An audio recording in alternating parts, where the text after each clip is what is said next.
Hello, আশা করি সবাই ভালো আছেন। তো আজকের ভিডিওটা একটু অন্যরকমভাবে আমি স্টার্ট করতেছি। তো এখানে আমাদের ডিএসই ইন্ডেক্স এবং ৫ বছর মেয়াদি যে ট্রেজারি বন্ড আমাদের, সেই ট্রেজারি বন্ডের একটি চার্ট দিয়ে আমি ভিডিওটা শুরু করতেছি।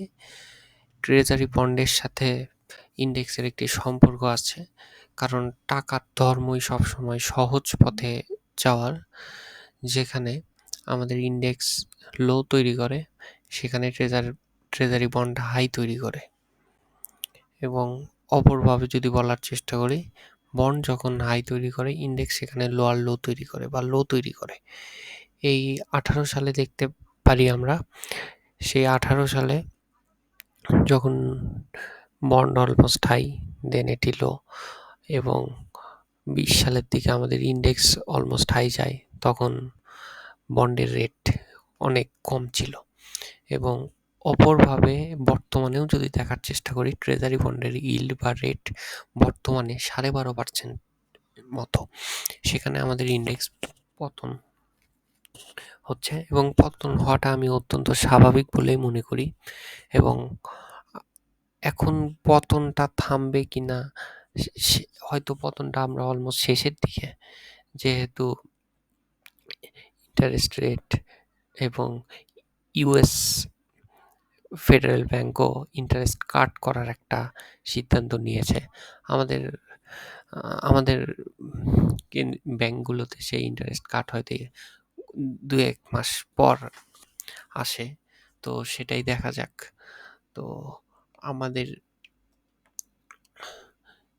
ইল্ড বর্তমানে অলমোস্ট হাইতে অবস্থান করছে 12.5%।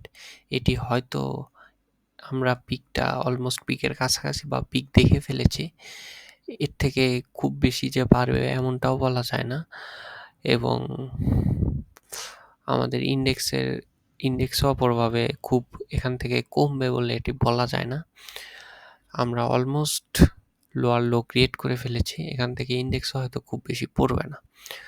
সুতরাং এই সময় আমাদের মার্কেট নিয়ে খুব বেশি প্যানিক সৃষ্টি করারও বা প্যানিক হওয়ারও প্রয়োজন আছে বলে মনে করি না।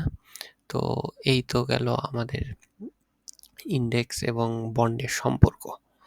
সো বর্তমানে আমরা যদি চার্টটা দেখি, আমাদের ডিএসইএক্স এর চার্টটা দেখলে যা বোঝা যায়,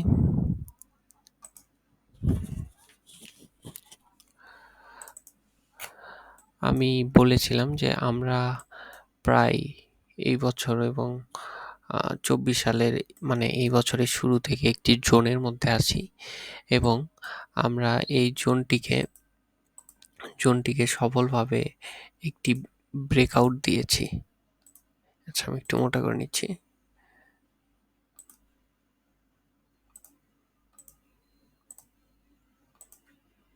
সফলভাবে ব্রেকআউট দিয়েছে, এবং সফলভাবে ব্রেকআউট দিয়েছি এটি বোঝা যায় এই জায়গাটাতে।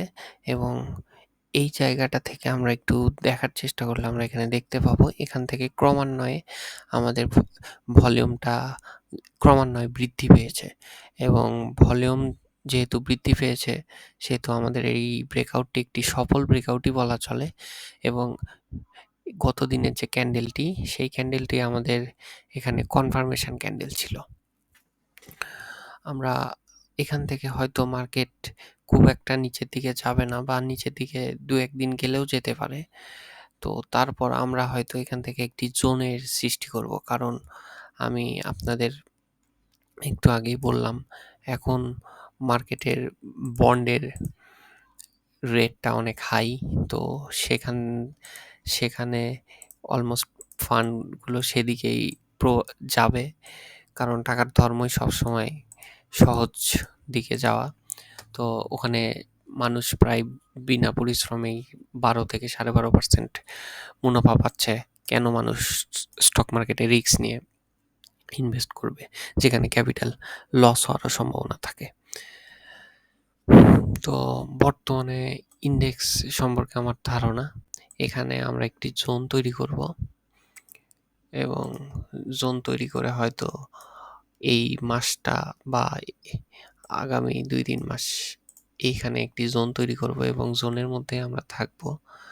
এবং আরও স্পেসিফিকভাবে বলার চেষ্টা করলে এখানে আমরা একটি কনসোলেটিং জোন তৈরি করব এবং এই জোনটি তৈরি করা হইলে হয়তোবা আমরা এই বছরটা এইভাবেই আপ অ্যান্ড ডাউন করতে করতে এখানে শেষ করব এবং তারপর আমাদের ট্রেজারি বন্ডের রেটটাও আস্তে আস্তে কমে আসবে এবং আমাদের স্টক মার্কেট একটু লুক্রেটিভ হয়ে যাবে।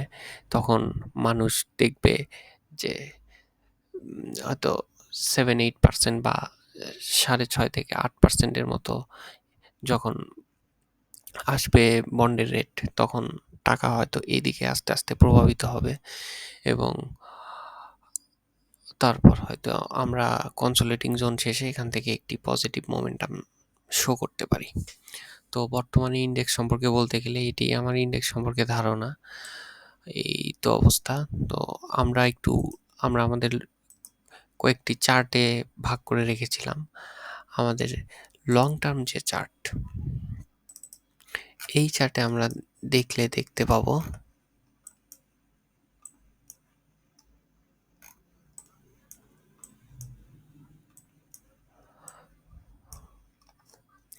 আমরা দুইটি বলেছিলাম, আগের ভিডিওতেও বলেছিলাম, চারটি সেরকমই আছে। দুইটি ফিবোনাচ্চি লেভেল এই পর্যন্ত এবং আরেকটি তার শ্যাডো পর্যন্ত একদম উপর থেকে রিট্রেসমেন্ট করে রেখেছি।